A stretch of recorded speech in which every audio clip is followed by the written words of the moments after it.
Maybe it's you. You're the one I love. You're the one I love. Hi, my name's Johnny, and today I thought we'd do something a bit different. I've just released a video on the Squire Paranormal series, and with that arriving at a weird time, it kind of messed up my video schedule. So I thought we could do this Q&A as a bit of an interim between main content videos. So over on my Instagram, I asked you to submit your questions, and that you did. So let's bloody jump straight in, shall we?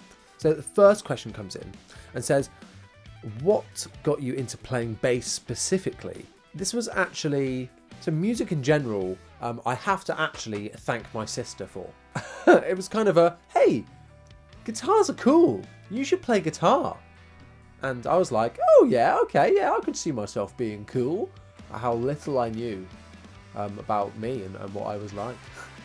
So I started learning guitar when I was in primary school and started picking up the acoustic, moved on to electric, and then people always say, oh, you know, bass players are just failed guitar players, and that is just so true with me. I wasn't getting on with the guitar, but I had good timing, and so my guitar teacher was like, hey, why don't you try this? He gave me the bass, and I really got on with it. Then when I went to secondary school, I was asked to join a band because I played bass, and then it just went on from there. Never touched a guitar since. It's a lie. I love playing guitar as well. I'd say I'm a failed guitar player, but not really, because I just think I didn't learn in the right way. I had lessons and I always dreaded the lessons and just never enjoyed it. Didn't enjoy learning the chords. I started off learning tabs, which is a pretty common way of learning, but I didn't really enjoy it that much. And it was only through I started bass playing, and then I gave up the lessons and started teaching myself, that I really came into my own. And not saying that I'm a great bass player, but that I actually started really enjoying it and started feeling like the guitar itself was an extension of my body, and understanding the role of the bass a lot more within the drums and gelling everything together. And it just really makes sense to me. So next question says, what's your opinion on Dan Armstrong acrylic basses? I personally think they're sick. I would have to agree, though they look so cool. I would absolutely love to play one. If they're the ones I'm thinking of. Oh, yes they are. Oh my god. I think they're so cool. And that body shape as well kind of reminds me of like a Les Paul Jr. type shape. And yeah, just so cool. I would definitely love to play one of those through like an old Sun amp or really vintage Fender or Ampeg or something like that. I could hear it now. And yeah, so yes, I think they're sick. Next question says, oh, this person's got 2 questions. That's against the rules. Hey Johnny, how you doing? I'm doing great. How are you? Great. I have 2 questions. What are your favourite dirt pedals? Ooh, now dirt. The word dirt. I like the word dirt. It's quite a broad sense, because obviously you've got like distortion, overdrive, and fuzz and things like that. I personally, my favourite one that I've ever played is the Tech 21 DPX. I still haven't got one myself, which is a crime, but they are quite expensive, and I've currently got the HX Stomp sorting my distortion out, so I'm like, oh, do I need it? I've had several dark glass preamps now and distortions, and yeah, I think they're great. They're just not really my cup of tea for what I want out of a distortion. I've owned a Big Murph, I've owned a Boss, the OD3 is it, or OD2? Oh, I also owned recently the Aftershock, the orange one. That's a sick pedal. That's really cool. Paired that up with a chorus pedal for a long time, and yeah, loved the way that sounded. Second question says, what's your opinion on Marcus Miller / Sire jazz basses? Would you consider reviewing one? So I've actually owned a Sire. I had the Sire M7. Now this was the 3 switches and a million knobs and 2 batteries in the back. Fantastic playing bass. Oh my god. The neck was so nice. It sounded pretty great too. I just didn't get on with it. With the controls, you'd find yourself getting lost in it a bit, forgetting what knob does what. I believe it had active pickups as well as the active preamp. It died on me on stage, and the volume drop was just so monumental that I had to crank everything up. And I went a couple of songs thinking, what's going on here? I thought it was the head had blown, then I thought the cab was gone. And then I realised that it was just the batteries in the bass. Thank God. I'm not a big fan of ones with lots of knobs. I like a passive instrument myself. Getting sidetracked, going back to the jazz basses, I think they look phenomenal. They sound incredible as well. They kind of sound like the perfect jazz bass to me, like really crisp and slightly compressed. I just think they sound wicked. I do really want to try one of the lower end ones, because the higher end ones now are getting up to like £1,000 now, I think.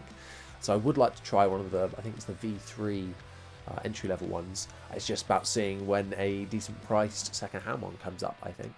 So yeah, watch this space. I definitely like to check one out, because I've heard they sound great online, and I've heard nothing but great things about those jazz basses specifically. Moving on. How do you go about getting local gigs? In my band, Nova Mora, we do a lot of local gigs in our local venue, the Cobblestones. Click the link in the description to check out the venue itself. And I think it's just who you know. We've always had a good relationship with the promoter down there, and we just get in contact when we want a gig, or they contact us when they've got a slot that would be suitable for us. It's just about that back and forth communication and building up a reputation, I think. And also, you can do tactics like gig swapping. You can say, if you've got a good relationship with a local promoter, and you contact another band and they've got a similar relationship with a promoter in their hometown, you can do a gig swap. You can say, okay, well, get them to put your foot in the door in their venue, and vice versa. It's a great way of networking with bands, reaching new audiences, and playing to guaranteed audiences as well. Because if you're going to play with that band in both locations, because they're from that hometown, you know that there's going to be their fans, which then could become your fans. This next question says, what was your first ever bass? Oh, it was an absolute beast. It was a vintage Rickenbacker. No, it wasn't. My first ever bass was, I think it was a 70-80 pound Cheetah P-bass. Super cheap. I can't remember it being that bad, but then I was probably as bad at the time, so we kind of suited each other quite well. I think I've got a picture of it somewhere of my tribal strap that I had with it as well. Funny story, I actually swapped that bass for an iPod. If you want to hear more about my kind of bass history and what I've owned, let me know in the comment section below. Okay, P or J? Always used to be a jazz bass person, because I liked that clangy attack, and then when you turn the bridge pickup down, you can kind of get that more rounded P-bass style tone. But I'm a P-bass guy now. It suits every genre and fits in so well, and for me, the way it feels and plays, I just love it. That's what I like anyway. And that brings us nicely, actually, into our next question, which says, what would your signature bass be like? Now, I've thought about this long and hard. My taste is always changing. It's going to be a PJ configuration. It gives you that classic P-bass tone, but then with the ability to roll in that bridge pickup and punch through the mix even more.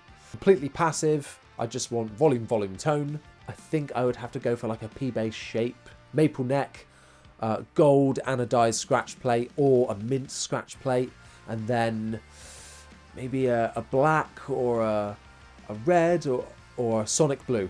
It's sonic blue. Or a vintage blonde, something like that. I'm a sucker for 50s looking basses, and so I think I would try and replicate something like that, but with like a modern C-shape neck, so it's just thinner, not like a 50s fat boy P-bass neck. Who is your favourite bass player? I've actually mentioned him a few times on this channel. I'll admit, I'm not like a traditional bass player where I really like the people who are insane and solo lots. I think it's because I resonate with them more, and it's more akin to my tastes and my playing style. It's Jeremy Davis from Paramore. I think he's such an underrated player and has such solid bass lines. He'll have amazing fills and licks where there's a bit of breathing room in the song, but at the same time just holds down that low end so solid and just sounds incredible. It's not like a really showy tone. Like, I have more of a trebly presency tone, I think. But it just always sits so well, and you know, I love that band, and I would say that I love that bass player anyway, but I think he had such an influence on me and my playing style for sure. That's it for this first episode. If you want to see some more videos like this, let me know down below. As well as liking this video and subscribing to the channel, go ahead and follow me on Instagram. That's where I put even more content out, and you can get involved with asking me questions just like this, taking part in polls, and also sending me your basses, which I then feature on my story highlight of sexy basses. So once again, thanks so much for watching, and I'll see you next time.